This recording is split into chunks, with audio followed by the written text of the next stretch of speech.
The 1984 film Gremlins, appropriately categorized as a comedy horror, tells the tale of a cute and mysterious creature. It is given to a young man named Billy as a present from his dad, who also passes along some warnings. This unusual but adorable creature must be governed by 3 strict rules, or else it will become a problem. More than a problem. And unfortunately, Billy doesn't follow the strict rules, and the story takes a dark turn when the creature begins to multiply, and these additional creatures mischievously trick Billy into breaking another one of the strict rules, and they end up morphing into these destructive little monsters. They wreak havoc on the entire town, terrorizing and even killing people.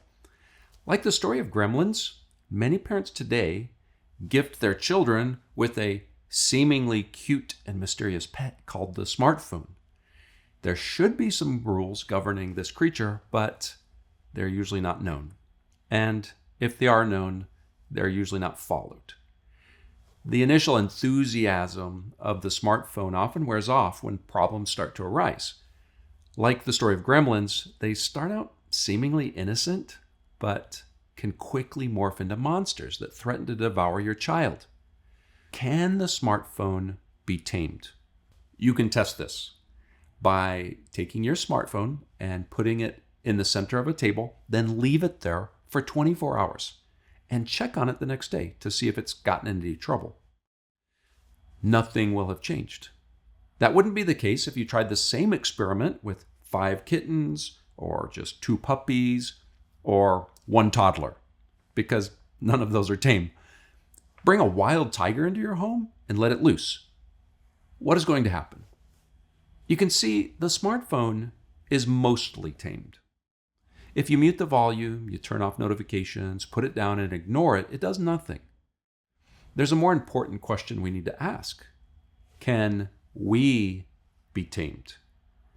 We're the ones who need to be tamed. As parents, we're struggling to handle the new technologies without letting them take over our own lives, much less the struggles our children are facing today. So what does the path ahead look like for our children? What does it look like for us? I've been speaking to youth and parents about media, entertainment, and technology for over 2 decades. This predates the smartphone, YouTube, Netflix, Facebook, X, formerly Twitter, Instagram, Snapchat, TikToksic, and more. More importantly, I'm also a dad who has raised 4 teens. My youngest is now 18. Another important disclaimer is that I'm not anti-media or anti-technology or even anti-entertainment, but any parent today would have to be in denial to not admit that things are out of balance and we're losing focus. I'm going to give you some helpful parenting advice and practical action steps in this video. You can also find more help after this video in my new book, Help, The Smartphone Ate My Family. I've included an Amazon link in the description. Now, speaking of a different book, in his book Technopoly, Neil Postman writes, "It is a mistake to suppose that any technological innovation has a one-sided effect. Every technology is both a burden and a blessing, not either or, but this and that." Neil Postman published those words over 30 years ago. And before I go any further, it's helpful to have a goal in mind when it comes to parenting and today's media and technologies, like the smartphone. So, what's your goal? Tech-savvy children who don't act like zombies? That's not a bad start, but let me suggest something a little more nuanced. How about finding balance and regaining focus? Finding balance in how and when we use the new technologies and regaining focus on the people closest to you. Also, a renewed focus on the things most meaningful in life. How about a focus on life skills and good character? Our behavior with smartphones and other screens in our homes is out of balance. And imagine that you're in your backyard and you notice that your neighbor, I'm going to call him Joe, is building a shed in his backyard. He's using a hammer and nails to frame the construction, and you say, "Looking great, Joe." He replies with a simple thanks and keeps working. There's nothing disturbing about what I just described. But what if you saw Joe the next day in the grocery store and he's holding his hammer and staring at it the whole time while he's shopping? You try to say hello to him, but he's distracted with his hammer. You see him the next day driving through the neighborhood, and he's holding the steering wheel with one hand and he's holding his hammer with the other, swerving and driving erratically because he keeps looking at his hammer. The following day, you see him in a local restaurant, but he still has his hammer and he hardly ever looks up from it. You'd probably be thinking, Joe has a problem. He needs to get some help. He's really fixated on that hammer of his, and I think he's going crazy. You probably have already guessed where I'm going with this fictional illustration. If you simply replace the hammer with a smartphone, suddenly Joe doesn't have a problem anymore. It's how everyone behaves. It's normal. The smartphone is a powerful tool, and in itself, it is not evil. In fact, most technologies are not inherently evil, but they are powerful. The technologies are not always the problem. It's often how we use them. And our problem is not confined to the smartphone. Similar concerns arise when considering computers, video game consoles, televisions, and other electronic devices. Growing in media discernment does not mean we have to live life without smartphones and other technologies. But it does mean we're in need of self-control and wisdom to know how to carefully handle these powerful tools. Are these new technologies under your control, or are you under their spell? This generation is suffering from its love affair with all things tech. The smartphone can be a powerful tool, or a terrible monster. In the words of Uncle Ben, with great power comes great responsibility. We're living in a unique time in world history, and it calls for new skills in parenting. It can be a precarious learning curve because our own parents didn't necessarily face these new challenges. You're likely a younger parent, but let me share from my experience. If I went to my parents to ask for advice about parenting and smartphones, they would have no experience as parents with this issue. They have no ancestral wisdom to share, no helpful hints passed down from generation to generation. Parents today are blazing new trails, for better or for worse. So here we are, wandering through the techno jungle without a clear path ahead and ignorant of the dangers and pitfalls before us. My dad recalls watching television as a young child from the wash tub on the kitchen floor being used for his weekly bath. The TV was a new addition to the house, and it predated a flushing toilet in the family. They were still using an outhouse at the time. Not only is there no ancestral wisdom, but it also seems that there's no real cultural wisdom that has clearly emerged to help parents today choose a good course for their children and themselves concerning the smartphone and modern technology. Let's hope that in the near future, parents like you will not only help their own children learn how to handle technology with wisdom, but also prepare them to share what they've learned with the next generation. So let's begin building ancestral wisdom together, starting now. Parenting has always been challenging, long before the digital age. Don't believe me? Just ask Adam and Eve. Did you know that children ages 8 to 10 spend an average of 6 hours a day staring at entertainment media on screens?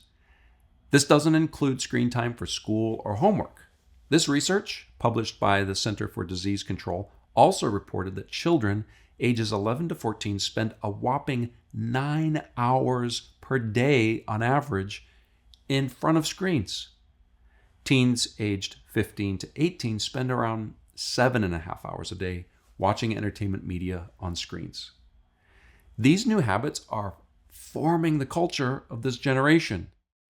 That's besides the issue of the content of what kids are watching and engaging with on screens, or how it impacts their worldview and understanding of morality and faith. Screen time for adults is not any better. George Barna once wrote that media exposure has become America's most widespread and serious addiction. The average user in the US spends 4 hours and 37 minutes on their phone each day. By way of illustration, let's consider how the way we interact with our smartphone ends up wasting so much time. The Environmental Protection Agency has calculated that a dripping faucet at the rate of 1 drip per second equals 3,000 gallons of water in a year if not stopped. That's especially shocking when you consider that it takes over 15,000 drips to add up to a single gallon of water. If we apply this metaphor to today's use of smartphones, many adults, along with their children, are losing focus 1 drip at a time. According to one report, the average American checks their phone 205 times a day. This habit is now known as checking behavior. According to one definition, checking behavior refers to the habitual and often unconscious act of frequently looking at one's phone for notifications, messages, or updates. This behavior is characterized by the repetitive and sometimes compulsive need to access the device, often driven by the anticipation of new information or social interactions. Another study refers to this smartphone behavior as checking habits. Did you know that 70% of mobile sessions are less than 2 minutes? Again, we are losing focus 1 drip at a time. It's easy to become frustrated with children and teens when they become glued to the smartphone and continually distracted. How would we as parents have handled this as teens if we had access to the world's largest collection of music, video games, movies, pornography, and 24/7 connection to our peers, all in the palm of our hand, plus being sponsored by mom and dad? I honestly don't think we would have fared better, but that doesn't mean we're not in need of a course correction. And despite the 24/7 connection through social media, teens today are growing more lonely, anxious, and depressed. Why? Media is the wrong kind of fuel for the deepest needs of their life. Many teens are struggling with identity and understanding the purpose and meaning in life. Studies have shown that the rise of teenage depression and suicides follow the upward trend of the use of social media. The rise also follows the upward trend of smartphone usage by teens. Even more problematic is the fact that the age of children who have smartphones keeps getting younger, which means that they're being exposed to the milieu of issues at earlier ages. Half of all children in the US have a smartphone by the age of 11. So, why are parents giving smartphones to their children? There are a variety of reasons. The first one may be because your child thinks it's one of the unalienable rights of the Declaration of Independence. Not true. Oftentimes it's because it's an electronic babysitter on steroids. It's a convenient pacifier that can satisfy short-term goals. There are also growing cultural expectations. Other adults may believe you're neglecting your child and even harming them if you don't give them a smartphone. There's peer pressure for children to have a smartphone like all their friends. Sometimes it's because parents are overenthusiastic about all things tech. It can also be a decision based on unwarranted fears that your child will not be able to keep up with the times. You may be afraid your children will be educationally and socially stymied if they don't have a smartphone, or will be technologically behind the times and never able to catch up in this rapidly changing world. Did I miss anything? Oh yes, to keep track of them through GPS location, or keep in touch with them when they're away from home, or to be able to reach each other in the case of an emergency. These can be legitimate reasons, while many of the others I mentioned are usually thin and weak arguments. Too often we focus on what we think are advantages, but neglect to think about what are the costs, the good things that are being neglected or even lost. Another challenge young people are facing is not just what they are being exposed to, it's also what they are neglecting, like quiet reflection, face-to-face friendships, beneficial outdoor activities, and the pursuit of God. Bibles are dusty, but phone screens are greasy with fingerprints from regular use. Prayer is often forgotten or unknown altogether. Many are beginning to see a possible correlation between their distracted lives and their distance from Christ. God uses the terms near or far to describe our relationship to Him.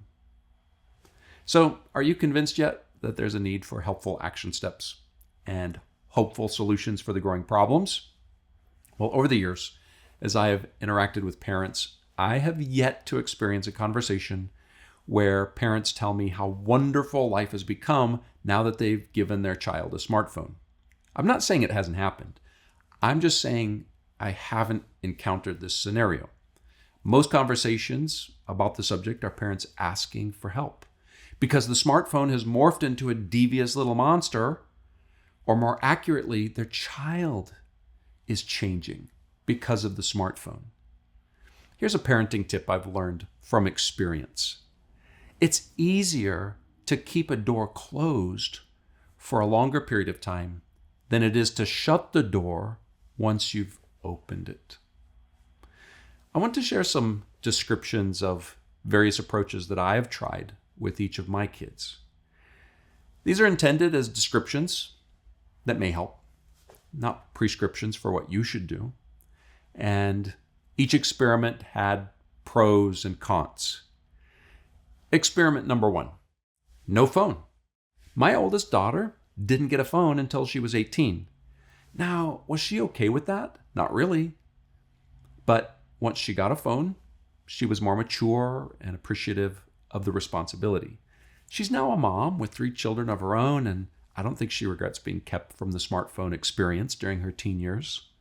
My wife and I lent her one of our phones on the occasions that she needed one. In the case of an emergency, she was usually with others who had a phone. We also installed an old school landline in the house so that she could have the wonderful experience of talking with her boyfriend while tethered to a wall in our living room. It didn't hinder their relationship. They've been happily married for many years now. At 18 years old, she was responsible for paying for her own mobile service. And this approach worked fine. But let me tell you about experiment number 2, a shared loaner phone. There's nothing wrong with trying something new, something different, if you have a thoughtful plan with your child's best interest in mind. I encouraged my children to be young entrepreneurs, and they had their own small business for over 10 years. With the need to conduct mobile sales transactions and other useful tools that are on a phone for business, I took one of my retired smartphones and set up a child account through our service provider. My children couldn't download any apps without me giving permission from my phone. One really important point I want to make about my non-adult teens was that I didn't give them this phone. It was mine, and I paid for the service. This kept them from thinking I was encroaching upon their space if I checked the contents and history on the phone. It was my phone. I was lending to the 3 of them. They had to share it. This approach also worked without any major problems. Experiment number 3, the smartphone alternative. A few years ago, I learned about a new phone company called Gab. Gab phones look like smartphones, but they have a tweaked Android operating system that doesn't allow the phone to connect to the internet. They provide GPS location services, calls and texts, and a few useful apps that are preloaded. But there's not a normal app store. There's no social media, no internet browsing, no video streaming, just the basics. But it still looks cool in a back pocket. My youngest daughter at the age of 14 began using a Gab phone for a couple of years. And believe it or not, we had 0 issues. It sat on the counter most of the time, but functioned in the ways we wanted it to function. A similar phone to the Gab phone is the Wise phone by Techless. It is a version of the same concept, but a different company.